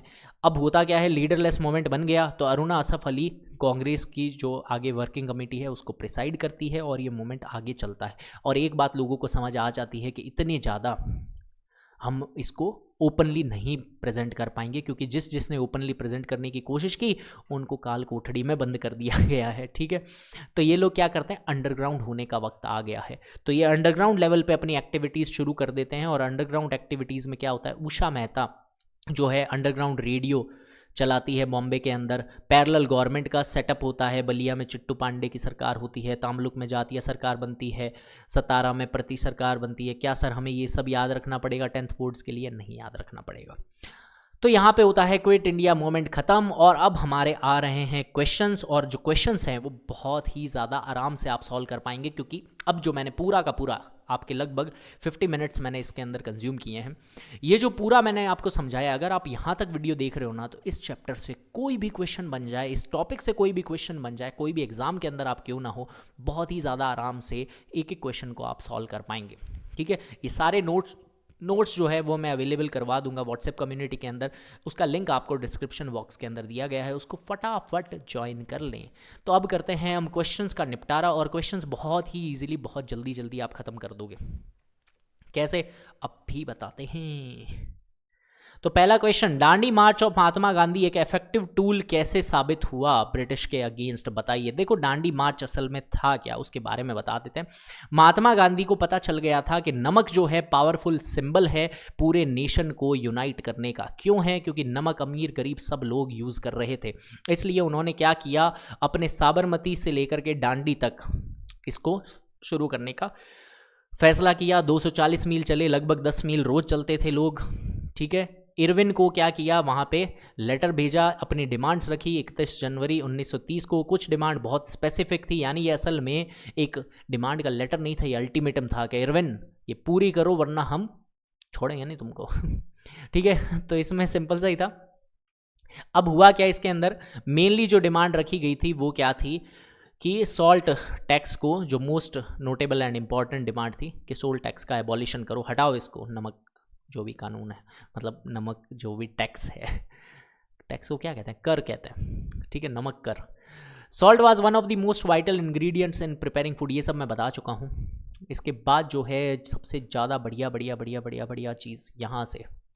ठीक है, तो इसमें ये अल्टीमेटम था कि अगर आप इसको कंप्लीट करते हो तो ठीक है, नहीं तो फिर मैं क्या करूँगा, सिविल डिसओबीडियंस कैंपेन शुरू करूँगा। कांग्रेस पूरी शुरू करेगी, सिर्फ मैं नहीं, सब लोग आएंगे। इरविन ने इस बात को सीरियसली नहीं लिया। इरविन कहता है ना ना ना ना ना, तुम्हारी बात को हम सीरियस नहीं लेता है। तो गांधी जी ने फिर क्या किया, 78 अपने ट्रस्टेड वॉलंटियर्स को लेकर के आए और उन्होंने नमक आंदोलन की शुरुआत कर दी। इसकी वजह से काफ़ी ज़्यादा ये चीज़ जो है थाउजेंड्स ऑफ लोगों तक पहुँची, और इसकी वजह से ये क्या हो गया, काफ़ी मासिव लेवल पे चला गया और अंग्रेज़ों के कंट्रोल से बाहर हो गया। और इस वजह से ही आगे जा कर के इरविन को कुछ बातें इनकी माननी पड़ गई थी। ठीक है, तो यहाँ पे यही था कि गांधी जी सबको समझाते थे कि असल में स्वराज क्या होता है, जो भी मिलते थे उनको समझाया जाता था, उनको बताते थे, लोग जुड़ते गए, मिलते गए, कारवां चलता रहा इस तरीके से। दांडी कहाँ कब पहुँचे थे, 6 अप्रैल को पहुँच गए थे। इन्होंने क्या किया था, सी वाटर को बॉयल करके और जो ब्रिटिश लॉज हैं उनको ब्रेक कर दिया था, मतलब ब्रिटिश लॉज को तोड़ दिया था। ब्रिटिश कहते थे कि भाई हमारे अधीन ही नमक बनाओ, उन्होंने कहा ना हम खुद ही बना लेंगे। तो खुद से ही बना कर इसकी वजह से सिविल डिसोबीडियंस मूवमेंट आगे स्टार्ट हो गया। क्यों हो गया? क्योंकि इरविन ने बात मानने से मना कर दिया था। थाउजेंड ऑफ पीपल थे, हज़ारों लोगों ने सॉल्ट फैक्ट्रीज़ के आगे अपन नमक बना बना करके दिखाए, और नमक कानून को तोड़ने का मतलब सबका वो रुझान रहा उस तरफ। काफ़ी सारे विलेज ऑफिशियल्स ने रिज़ाइन कर दिया, चौकीदारी टैक्सेस और रेवेन्यू मानने से मतलब देने से मना कर दिया काफ़ी लोगों ने, और ये सब हम पहले से पढ़ चुके हैं तो इतना ज़्यादा पढ़ने की ज़रूरत नहीं है। ठीक है, इसके आगे क्या होता है? In the response of British colonial government was brutal. Women and children were beaten. They carried out attacks on peaceful satyagrahis. Lakhs of people were arrested. काफ़ी सारे लोगों के अंदर आगे जाके वायलेंट प्रोटेस्ट होने लग गए। इस वजह से गांधी जी ने इसको वापस ले लिया था। आपको ये भी मैंने बता दिया था। और लास्ट में क्या होता है? गांधी इरविन पैक्ट साइन होती है, तो इरविन फाइनली बातें मान लेता है और गांधी जी से दो बातें मानने को कहता है कि एक तो राउंड टेबल मतलब टेबल कॉन्फ्रेंस अटेंड करो, यही सब। When was the depressed class association formed? ये जैसा मैंने बताया था भीमराव अंबेडकर ने आगे जो राउंड टेबल कॉन्फ्रेंसेस है उसके अंदर मांग रखी थी इसकी, तो यहाँ पे बता रखा है। Doctor Ambedkar founded depressed class association in 1930। Ambedkar ji ने सेकेंड राउंड टेबल कॉन्फ्रेंस के अंदर ये डिस्कशन किया था गांधी जी से कि हम सेपरेट इलेक्टर की मतलब मांग करना चाहते हैं, बट गांधी जी ने इसको मतलब ज़्यादा सराहना नहीं की इसकी, और इसका अपोज ही किया था, मना ही किया था इस चीज़ को लेकर के। Who was the founder of Swaraj party? CR दास और मोतीलाल नेहरू। हम पहले ही पढ़े थे, ऑल इंडिया खिलाफत स्वराज पार्टी। ठीक है, तो इसके फाउंडर जो थे वो कौन थे? मोतीलाल नेहरू और CR दास, जिसको चित्तरंजन दास के नाम से जाना जाता है। 1923 के अंदर ये सेटअप होती है और बाद में गांधी जी इसको कांग्रेस के अधीन एक्सेप्ट कर लेते हैं। ठीक है, it emerged as a reaction to suspension of non corporation movement by Mahatma Gandhi following the Chaura Chori incident. आगे जा करके ये सप्रेस करते हैं उसको, जो अगला कांग्रेस सेशन हेल्ड होता है ना, मैंने बताया था उसके अंदर। तो अब कहता है खिलाफत मूवमेंट क्या था और गांधी जी का इसमें रोल क्या था, इसके बारे में बताइए। तो खिलाफत मूवमेंट क्यों हुआ था? क्योंकि तुर्की के अंदर जो खलीफा थे, ओटोमन कैलिफेट, ये इनको हटा दिया था। क्यों हटा दिया था? क्योंकि वर्ल्ड वॉर 1 जो है ब्रिटेन जीत गई थी, गोरे लोग वहाँ पे पहुँच गए थे और उन्होंने कहा चलो बेटा हटो यहाँ से। अब इसका जो है सबको बहुत बुरा लग गया कि भाई हमारे खलीफा को कैसे हटा दिया। इस वजह से ऑल ओवर द वर्ल्ड लोगों ने इसके अगेंस्ट में प्रोटेस्ट किया। लोगों ने नहीं, मुस्लिम्स ने, जो इस्लाम धर्म के थे, उन्होंने प्रोटेस्ट किया। क्यों किया? क्योंकि उनको इस चीज़ का बुरा लगा था कि हमारे खलीफा साहब को कैसे हटा दिया।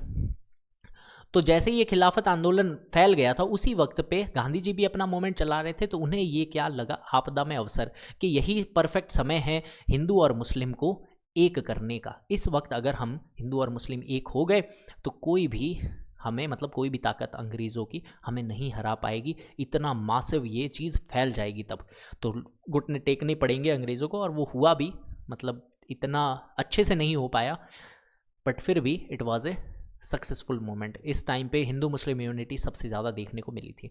Next, name the book written by Gandhi ji in 1907। ये थी हिंद स्वराज। और why did he adopt the policy of non corporation against the British to achieve the independence.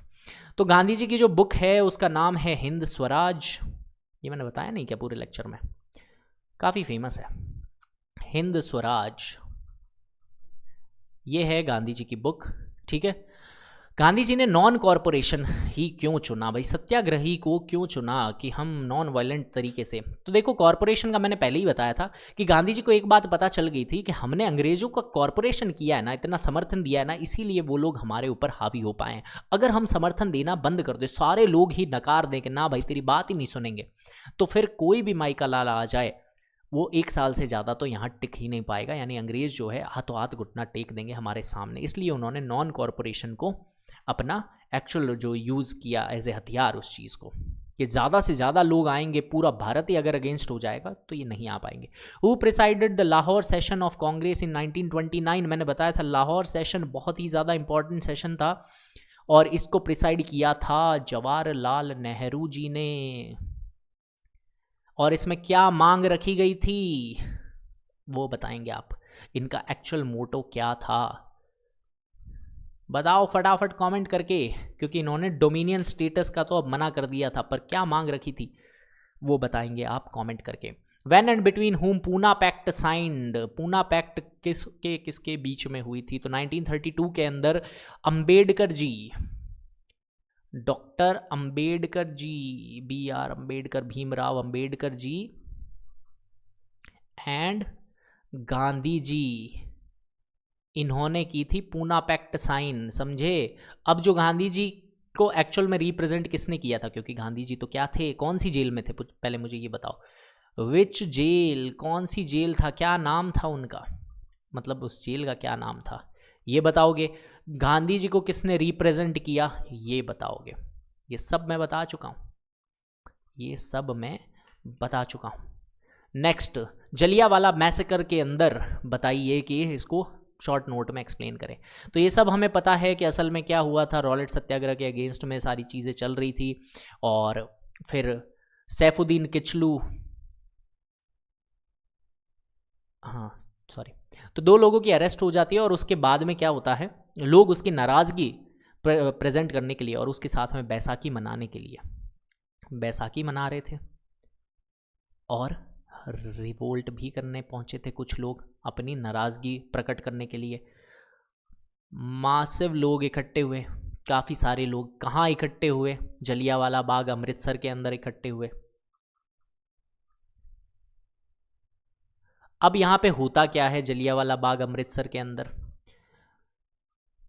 Dyer ने क्या लगा रखा होता है, मार्शल लॉ रखा होता है। कई लोगों को ये बात पता नहीं होती है। मार्शल लॉ का मतलब है कि आप अगेंस्ट में प्रोटेस्ट वोटेस्ट नहीं कर सकते, भीड़ भाड़ इकट्ठी नहीं कर सकते। तो ये क्या करता है, ओनली एग्जिट, एक ही एग्जिट होता है, उसको बंद करके धूं धां फायरिंग शुरू कर देता है। ओनली एग्जिट को क्लोज कर देता है जलियांवाला बाग के, और वहाँ पे ओपन फायरिंग का ऑर्डर कर देता है। एक और चीज़, क्रॉलिंग ऑर्डर्स भी, क्रॉलिंग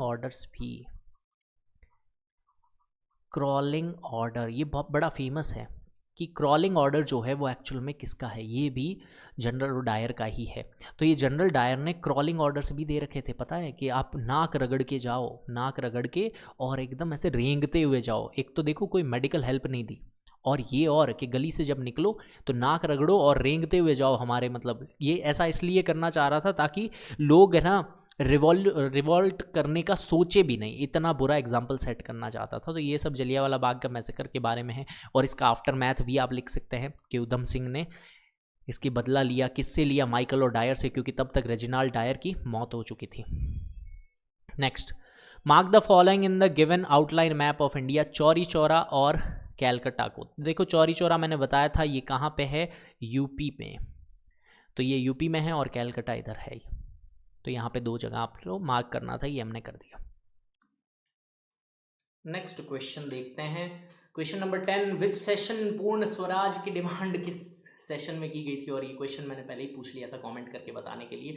तो पूर्ण स्वराज की डिमांड जो है वो किस में की गई थी, लाहौर सेशन 1929, ठीक है, जिसका प्रिसाइड किसने किया था, प्रिसाइड, ये मुझे कमेंट करके बता दो आप, प्रिसाइडेड बाय हूम, बहुत इंपॉर्टेंट है ये। नेक्स्ट, जलियांवाला बैग मैसेकर पहले ही हम पढ़ चुके हैं। साइमन कमीशन के बारे में बताएं। तो देखो साइमन कमीशन सिंपल था, एक ऐसा रूल आया था कि हम एक कमीशन सेटअप करेंगे 7 मेंबर का, 7 मेंबर्स का, बट इनमें सातों के सातों लोग क्या थे, वाइट थे, गोरे लोग थे। लोगों ने इसका क्या किया था, भर भर के अपोज, लोगों ने कैसे नारे लगाए थे, go Simon back, Simon go back, Simon go back के नारे लगे थे कि वापस भाग जाओ यहाँ से। मुझे बताओगे आप कमेंट करके कि ये जो साइमन कमीशन का प्रोटेस्ट करते हुए किसकी मौत हो गई थी, हु डाइड, लाठीचार्ज से किसकी मौत हो गई थी, ये आप कमेंट करके बताओगे। ये भी बताओगे कि उसका बदला जो है, उसका एवेंज जो है किसने लिया था, एवेंज किसने लिया था, मतलब रिवेंज जो कहा जाता है, ठीक है। तो इसका एवेंज जो है वो किसने किया था, साइमन कमीशन, आपको समझ आ ही गया, कोई दिक्कत नहीं है, साइमन गो बैक के नारे लगे थे। Very good. Next, right a brief note on any one of the following, सन्यासी रिबेलियन कहाँ से आ गया, चंपारण सत्याग्रह, देखो चंपारण तो सबसे पहला मूवमेंट ही था, इंडिगो रिवोल्ट जिसे कहा जाता है, ये हम ऑलरेडी पढ़ चुके हैं, तो ये आप खुद मुझे लिख के बताएंगे। और कहाँ पे लिख के बताएंगे? ये वाले नंबर्स पे मुझे भेजोगे व्हाट्सएप, ठीक है? जो भी है इसका पूरा अच्छे से आप लिखें आंसर और मुझे यहाँ पे व्हाट्सएप करें। चंपारण सत्याग्रह किसने इनवाइट किया था ये भी मुझे बताओगे। Who invited Gandhi ji? Who invited Gandhi ji? सारी चीज़ें मैंने क्रोनोलॉजिकल ऑर्डर के अंदर ही करवाई है। आपको हो सकता है पहली बार में समझने में दिक्कत हो क्योंकि बहुत सारी डेट्स हैं, बहुत सारे मोमेंट्स हैं। तो आप क्या करना, मैं इसके नोट की जो पीडीएफ है वो भेज दूंगा, एक दो बार उसको रिवाइज करोगे। पहले तो पूरा लेक्चर बहुत अच्छे से निदानती से इसको देखना और फिर इसको पूरा अच्छे से रिवाइज करोगे ना नोट्स के थ्रू, तो आपको सब चीज़ें समझ आ जाएगी क्योंकि मैंने वन बाय स्टेप सब चीज़ों को समझाया। सन्यासी रिबेलियन, वैसे तो ये इसके अंदर पार्ट नहीं है 1915 से लेकर के, बहुत पहले का पार्ट हो गया, 1857 से भी पहले का। तो क्या होता है लेट 17 और अर्ली 18 सेंचुरी के अंदर सन्यासी रिबेलियन होता है जिसको फकीर आंदोलन के नाम से भी जाना जाता है। क्यों? क्योंकि देखो असल में क्या होता है उस वक्त तक बंगाल के अंदर बंगाल पहले बहुत बड़ा हुआ करता था, ये बात ध्यान रखना। ये पूरा एरिया बंगाल के अंदर आता था, बिहार जो है ना, तो ये बंगाल बहुत बड़ा हुआ करता था। उसमें क्या आ गए थे? ब्रिटिश आ गए थे। ब्रिटिश क्या कर दिए, जो भी जमींदार लोग थे ना उनसे टैक्स वसूलते थे।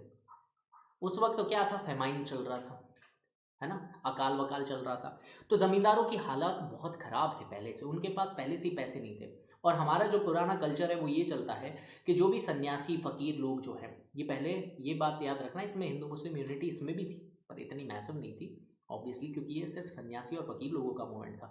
तो ये क्या करते थे, जब भी सन्यासी लोग अपने रिलीजियस प्लेस पे जाते हैं, भाई कहीं ना कहीं जाते होंगे, जैसे मक्का मदीना जाते हैं, ये अपने हरिद्वार चले गए, ऐसे तीर्थ वगैरह करने के लिए जाते हैं, तो बीच बीच में जो लोग आते हैं ना, जैसे जमींदार लोग आते हैं, तो ये क्या करते हैं, सन्यासी लोगों को कुछ ना कुछ देते हैं। हम भी देते हैं ना, कई लोग जैसे बाबा हमारे घर पे आ जाए या कुछ आ जाते हैं तो हम उनको क्या करते हैं, कुछ ना कुछ पैसे दान करते हैं कि हाँ भाई तुम पैदल जा रहे हो, इतनी दूर जा रहे हो, तीर्थ वीर्थ कर रहे हो, इसके लिए हम खाना पानी पैसा ये सब दान करते हैं, ये हमारे कल्चर के अंदर है। तो अंग्रेज़ों को ये चीज़ पसंद नहीं आई कि एक तो, और ज़मींदारों के लिए भी ये चीज़ मुश्किल हो रही थी कि हमें पहले से क्या हो रहा है, अंग्रेज़ों को इतना इतना रेवेन्यू देना पड़ रहा है, अब इसके अलावा हम कहाँ से लाएं सन्यासी लोगों के लिए इतना सारा कुछ। तो इस वजह से ब्रिटिश लोगों ने ज़मींदारों को लूटने, मतलब ऐसे लुटेरे बोलना शुरू कर दिया कि ये तो लुटेरे हैं, जिप्सीज हैं। तो इस वजह से इन्होंने रिवॉल्ट किया, इसका अगेंस्ट प्रोटेस्ट किया। तो सन्यासी और फकीर लोगों ने इसका प्रोटेस्ट किया, लगभग 50 साल तक ये चला और 1820 के अराउंड या 1802 के अराउंड ये सप्रेस हो गया था। और इसके बारे में बंकिम चंद्र चटर्जी ने अपनी बुक आनंद मठ के अंदर भी लिख रखा है। आनंद मठ, बंकिम चंद्र चट्टोपाध्याय, इन्होंने आनंद मठ के अंदर वंदे मातरम भी है, ये भी ध्यान रखें, वंदे मातरम भी है। और इस बुक पे ब्रिटिशर्स ने बैन लगा दिया था, इस बुक पे ब्रिटिशर्स ने बैन लगा दिया था। Famous Vande Mataram national song जो है आपका और हमारा सभी का ही, हमारा भारत महान का, है ना। तो वंदे मातरम इसमें लिखा गया है, आनंद मठ इस बुक का नाम है। इसके अलावा मुझे ये बताओ कि हमारा जो नेशनल एंथम है जन गण मन, ये किसने लिख रखा है? जन गण मन किसने लिखा है, ये कमेंट करके बता दे। तो सन्यासी रिबेलियन समझ के, इसको फकीर आंदोलन के नाम से भी जानते हैं। Who was the author of book Hind Swaraj, पहले ही मैं बता चुका हूँ, फटाफट इसको कमेंट करके आप लोग भी बता दे। कमेंट जल्दी से। अब तो मुझे लग रहा है सारे क्वेश्चन आप बहुत इजीली निपटा पा रहे होगे, कुछ है ही नहीं इसमें।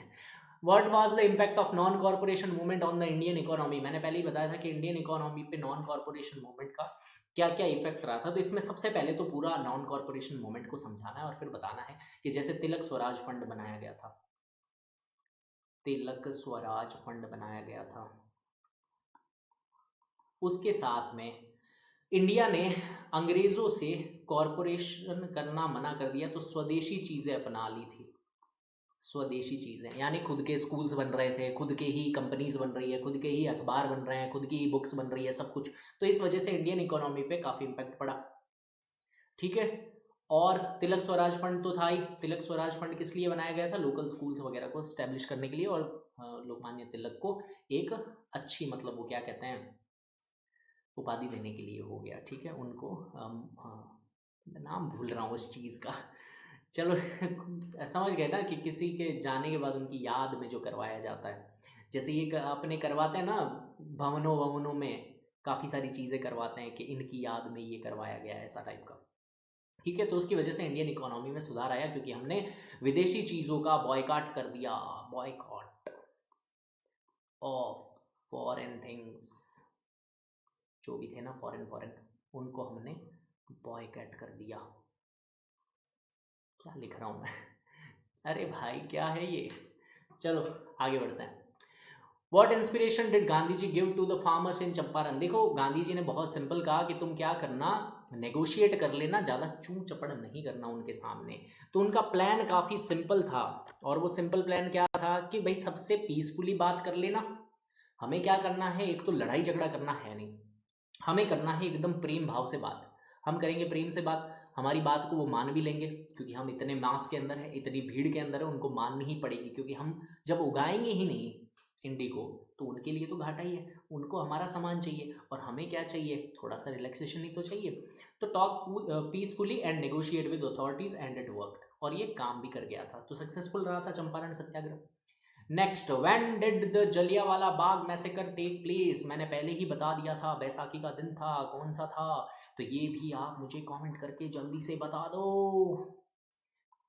फिर कह रहा है कौन सी राउंड टेबल कॉन्फ्रेंस में महात्मा गांधी ने पार्टिसिपेट किया था, तो वो थी second and only round table conference जिसमें महात्मा गांधी और कांग्रेस ने पार्टिसिपेट किया था। कौन सी ऐसी राउंड टेबल कॉन्फ्रेंस थी जिसमें तीनों, ऑल थ्री, अरे कौन सी क्या, all three round table conference किसने अटेंड की थी, ऑल थ्री कॉन्फ्रेंस किसने अटेंड की थी, ये मुझे कमेंट करके बता दें किसने अटेंड की थी जल्दी से।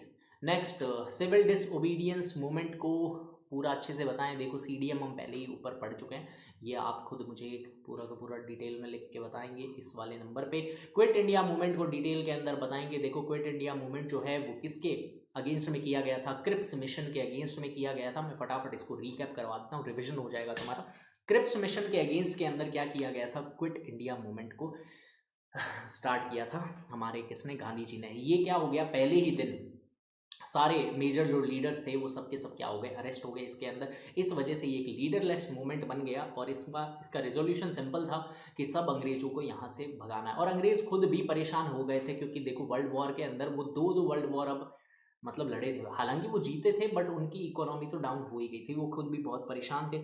अब ये भी था कि उन्होंने भारत को जितना लूटना था वो सब कुछ वो लूट चुके थे, इसके अलावा भारत के अंदर कुछ बचा भी नहीं था कि वो लूट पाए। तो अब अंग्रेज़ खुद परेशान है, तो उन्हें भी लग गया कि अब भारत छोड़ने का समय आ गया है। अब हम क्या करते हैं, इनको हैप्पी हैप्पी भेज देते हैं। हैप्पी तो क्या ही भेजेंगे, सैड सैड ही भेजा था उन्होंने। और उसके साथ में उनको ये था कि लोगों को ये लगा कि अब जो हमारा मोमेंट है वो ज़्यादा खुल के अगर हम बाहर आएंगे तो चल नहीं पाएगा। इस वजह से अंडरग्राउंड एक्टिविटीज़ काफ़ी होने लग गई, लोकल लेवल पे ये चीज़ चलने लग गई और छुप छुप के काफ़ी सारे काम होने लग गए अगेंस्ट में अंग्रेज़ों के। तो इस तरीके से ये मूवमेंट जो है वो सक्सेसफुल रहता है और जो अंग्रेज़ होते हैं वो फाइनली भारत को छोड़ने पे राज़ी हो जाते हैं। कैबिनेट मिशन प्लान भी आता है, आगे जा कर के आपको ये भी पता चलेगा कि ऑल इंडिया इंडिपेंडेंस एक्ट भी आएगा। तो ये सब जो है वो फर्दर चीज़ें हैं। और इसी के साथ आई थिंक कि सारे क्वेश्चंस हमने कंप्लीट कर लिए हैं, आई थिंक सारे क्वेश्चंस कंप्लीट कर लिए हैं। So thank you everyone and I hope आपको मज़ा आया होगा। थोड़ा सा वीडियो लंबा है बट मैंने सब चीज़ें इसमें कवर करने की कोशिश की है।